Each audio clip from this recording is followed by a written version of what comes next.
Hey, Marcus here, Sword and Sci-Fi Guy. Let's see how good the swords on eBay.com are. I'm going to be scrolling through here and criticizing the stuff that's bad and letting you know what's good, and also letting you know some general things to look out for. This is my first time really doing a picture-in-picture thing, so I have no idea if it's going to work. Alright, this first one, Japanese sword, bare blade, naked katana, mahogany, steel, blade, clay tempered. That is definitely a mouthful, although it looks like just a bare blade, so it could potentially be good. And this one doesn't have a handle, and a lot of Japanese blades were stored without the handle attached, so maybe this one's legitimate. Let's keep looking. Alright, the specifics. Brand new, unused, unopened. Okay. Blade material, traditional hand-forged mahogany steel. That doesn't really tell me too much about the actual steel that's used. Takes at least 9 weeks to make, so maybe it is legitimate. Maybe they're hand-forged as you order them. And Kitamura Sword Workshop, let's just take a click on that. They have some presence online and seem to be sold elsewhere, so potentially good, but since they do most of their business on eBay, I don't really know if they're that good. I'd put it in the maybe, but over $2,000 is a bit much for a maybe. And on to these next ones, these $30 ninja swords. These are incredibly popular in malls and other places. And they come with 2 kunai, so that's nice. 27 inches is a good length for a ninja sword Tanto Machete, although there is no sword that's classified as a ninja sword Tanto Machete.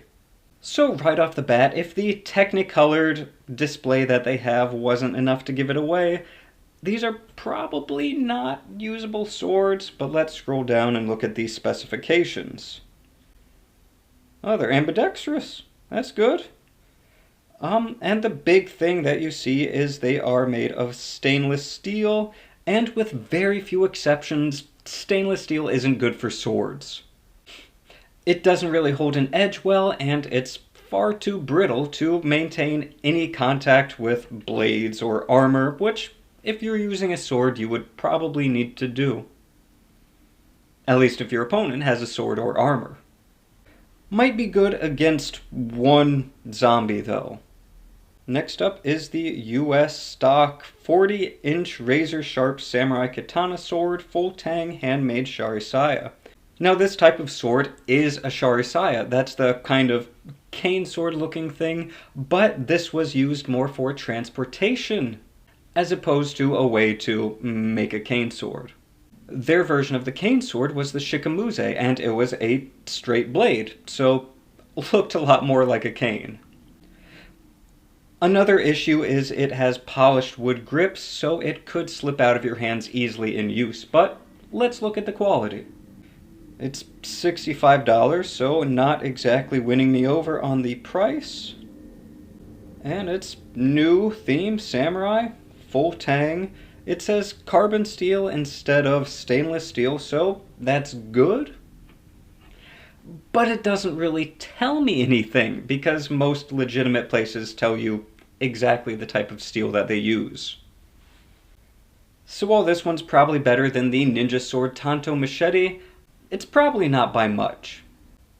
Next up, the 38-inch Kanji Samurai Ninja Bushido Katana, all that stuff for $40. I highly doubt that it's good, and it's made of stainless steel, so likely garbage. But with the caveat, if you like the look of this thing and you want to put something like this up for display, go ahead. Sword nerds are going to be like, well, that's not usable, but if you're not planning on using it and just want it to look nice, buy whatever sword you want. Miniature Japanese samurai sword, antique tachi. I don't think that that's a tachi at all, but display please. And if it's miniature, yeah, probably looks nice.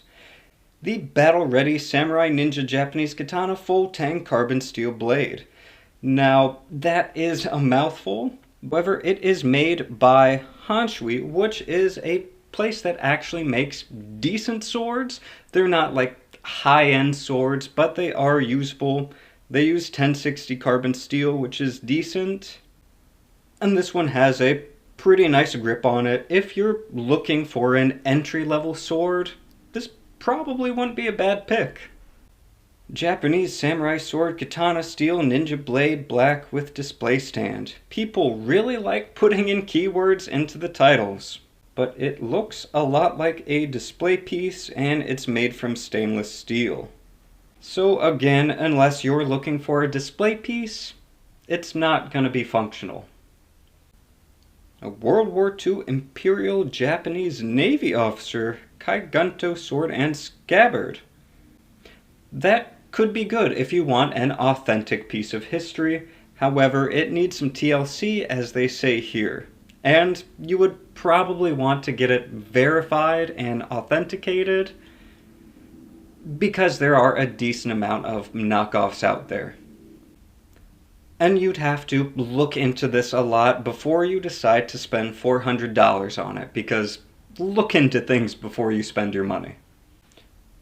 Alright, this White Dragon Samurai Ninja Bushido Katana, I'm just going to skip it because it's $40, so it's probably not functional. These Dual Ninja Sword Short Collectible Machetes with wall display. These don't look at all like ninja sword machetes. They look like concealable baton knives.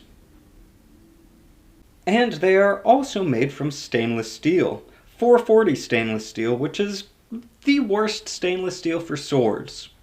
Although it's good for knives. It collapses into a thingy, so if you want to trick somebody into thinking that you have a stick, but instead you have low-quality knives, this might be the thing for you. Otherwise, probably something to avoid. Vintage samurai sword parts, probably not something you want unless you have a vintage samurai sword. More of these similar Sharisayas for $65. More tactical ninja swords. An antique wakizashi samurai sword blade with scabbard with tassel and knot. This is also missing the grip, so possibly authentic, but that also means that you can't really use it too well unless you mount it. They have a decent amount of information on here and a decent amount of pictures, so it could potentially be authentic. Ooh, titanium gold ninja sword, full tank Tanto blade machete Japanese katana. Whew. Just like the knights used. And for $13. That is a lot for $13.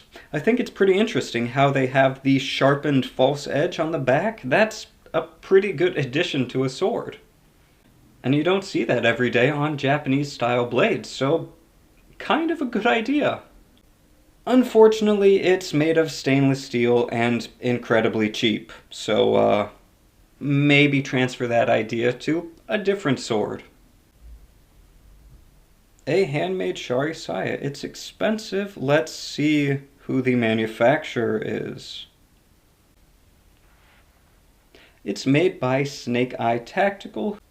A lot of them are gimmicky and cheap, but better than being a no-name brand. And they have a similar Sharisaya on their website, which is very cheap. So they're better than if you were buying from an absolutely no-name brand. However, I don't think I would spend my almost $1,000 on something that they offer. A cricket knife. Those are knives. I have no idea if they're worth $200 or not, but people are bidding on them, so ooh, this one is definitely made of stainless steel. The blade is constructed from steel. That's all they say. It's not a good design, really. Generally, if something has an overtly fantasy design, it's not really going to be a practical blade. It's just another display piece. And they just seem to have pretty much more of the same. A different Ninja Tanto blade machete style that has Punisher skulls. But other than that, they're pretty much all the same things, and we're getting into knives now, so less on brand. But I hoped this helped educate you on how to look at swords on the internet. Have a scrutinizing eye, look at the steel that they're made from, and look at who made them. At least before you spend almost $100 on a gold dragon Tachi Katana T10 steel blade Japanese katana samurai sword sharp.